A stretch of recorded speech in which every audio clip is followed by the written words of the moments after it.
Jaron Boots Ennis has stated that he basically intends to be #1 pound for pound in 2 or 3 fights or so, right? He did a brand new interview with Ariel Helwani. He says, quote, "My main objective was to get the belt. I was pushing hard to get the belt, to be undisputed or at least unify. That was my goal. Those things fell out and I had to fight my mandatory." This is what he said. "As long as I'm still fighting and keeping busy, that's the whole thing. Those belts are going to come. I'm going to grab those belts next year.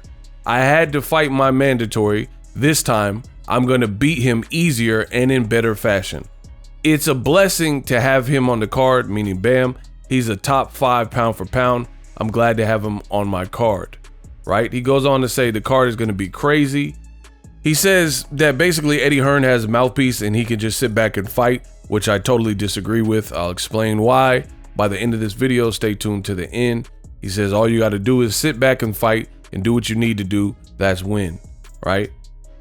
And he was asked about how long before he becomes the #1 pound for pound and enters that category, you know, that's once held by Andre Ward and of course Floyd Mayweather, etc.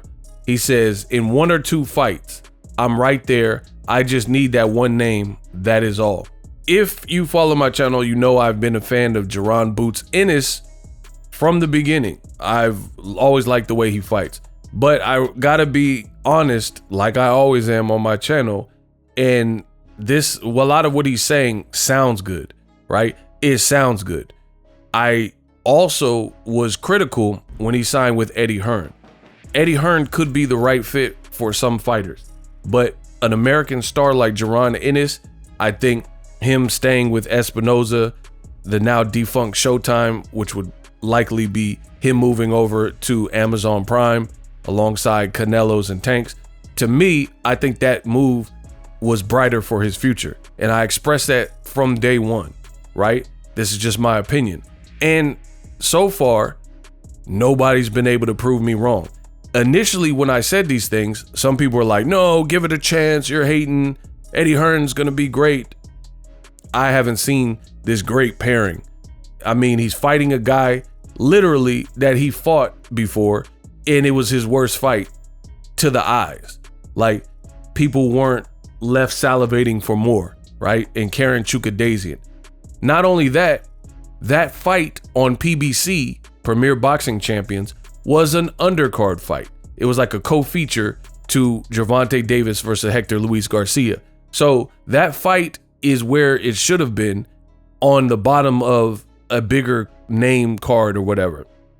And this is no slight to Boots Ennis. That's the reality. See, the problem with so many players in the boxing game, like DAZN and all this other, people who try to come in, is it creates almost like a separation that's not needed. The game was like peak boxing when it was HBO and Showtime. If you were a top fighter, you were either fighting on one of the 2 networks primarily, right? HBO or Showtime. Now it's like these different people are trying to get involved, and it just stalls the process because, like I said, people's market value is a certain thing, but in order to try to be a player, you have to overpay said person and give them unrealistic money for the task, trying to compensate or to lure them over. That's exactly what Eddie Hearn had to do. Eddie Hearn likely had to overpay Jaron Ennis for fights like Karen Chukadasian and David Avocado. These are his 2 fights that he was having with Eddie Hearn.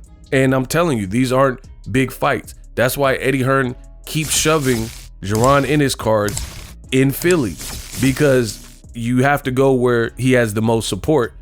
Any other place in America, the fight is going to be worse. So your best chance to advance and make money is to put it in Philly. And, this time they're putting on Bam Rodriguez, who has a fan-friendly style, and they're putting in Philly to, I guess entice people. But if you were to put Boots versus Karen Chukadasian in Las Vegas or New York, it's not going to do good, in my opinion. I don't think Possibly New York because it's close, but I don't think it would do good. I think it does better in Philly. That's my honest opinion. So that's just what it is. So it sounds good what Boots is saying that, oh, I'll be number 1 or 2, but you still seem pretty far out from the big names that you're mentioning. Terrence Crawford, he has, to his credit, called out Terrence Crawford many a times. The only problem, Crawford feels he's in the driver's seat. He's 37 years old, and he's at a point in his career where he wants to dictate. And I think Crawford, being who he is and being stubborn, will dictate to a degree. And unless there's some like new Hail Mary, then what's going to change his mind in fighting Boots when he's already pretty much outlined that it's a waste of time, in his opinion, a lose-lose situation. Furthermore, Bob Arum revealed that Riyadh Season is making major changes. Now, I know Eddie Hearn says, oh, what does Bob Arum know? He doesn't know anything, mate, right?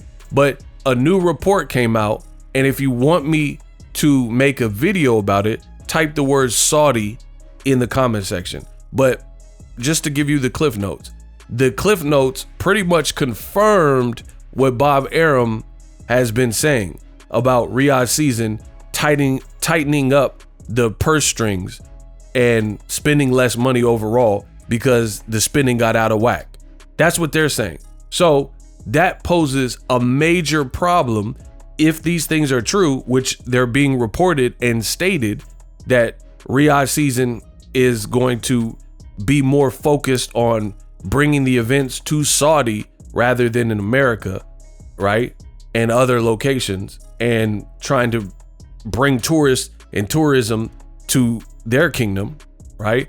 That plus the fact of tightening purse strings, this doesn't bode well for a Crawford versus Boots fight, because if they're getting cheaper, or they're going to analyze their spending, they could look at Crawford Madrimov and see that the fight lost a lot of money, over $10 million.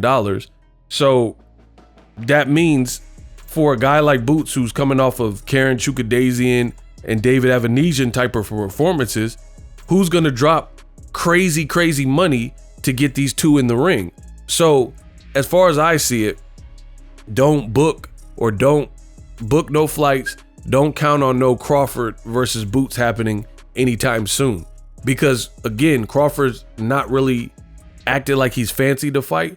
So what would change his mind at age 37 outside of a ton of money that he can't pass up, which is going to be harder to come by, as I just said, if Riyadh Season is tightening up their pocketbooks. So again, it sounds good, but where is Jaron Ennis really going to get these legendary, names when he hasn't been able to get them thus far, including with Eddie Hearn?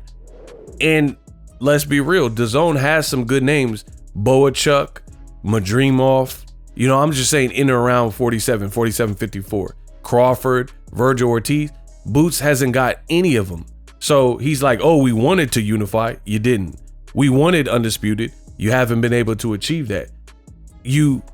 All of the other champions in your weight class are not with you. So those fights become harder to make. You've seen this with Brian Norman Jr. and Boots, the negotiations that fell apart. I'm not here, the blame game and stuff. You couldn't get the fight done. Same thing with Barrios and Stanionis. Now Stanionis just got ordered to fight Giasov anyway. So again, it sounds good for Boots to say this to Ariel Helwani. He's 1 or 2 fights away from being the pound for pound #1 king, but I don't see it, because in order to do that, you're going to need, your resume is not there.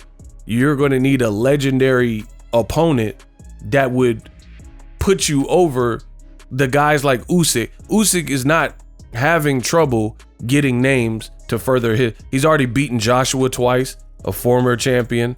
He's already beaten Tyson Fury once. If he beats him again, that just solidifies his spot. So how are you going to beat guys like that? And then guys like Inoue. Inoue has already been 2x undisputed. Jaron Ennis hasn't been undisputed once. Crawford's already been 2x undisputed and demolished Errol Spence. So to catch up and surpass these guys in 1 or 2 fights, is not realistic because you're already behind, if that makes sense.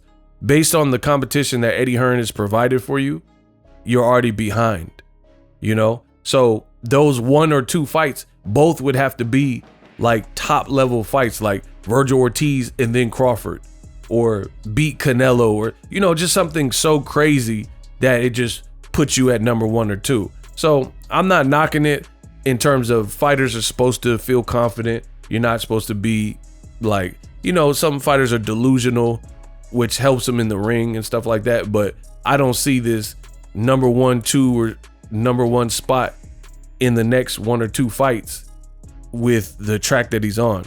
Boom.